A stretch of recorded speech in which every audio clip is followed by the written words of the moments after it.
जेव्हा घरामध्ये असतो, 4 माणसं एकत्र असतात आणि एकत्र असतात, शेजारी बसलेले असतात, पण प्रत्येकजण जेव्हा आपल्या आपल्या मोबाईलवरती असतो आणि मोबाईलवरती असताना एकमेकांशी संवाद साधला जात नाही, कम्युनिकेशन काहीच होत नाही. आज दिवसभरामध्ये काय घडलं, मला काय वाटलं, किंवा तुला माझ्या या ह्याच्याबद्दल काय वाटतं, तुझं मत काय आहे, किंवा आता आपण पुढे काय करायचं, किंवा उद्याचं प्लॅनिंग काय आहे, अशा छोट्या छोट्या गोष्टी असतील, पण त्या डिस्कस करणं राहून जातं.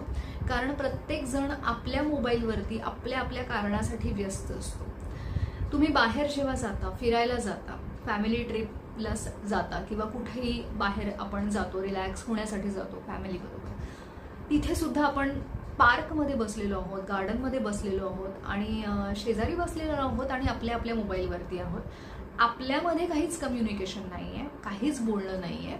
मग तिथे जेव्हा आपण बाहेरच्या वातावरणामध्ये येतो, कशासाठी येतो आपण?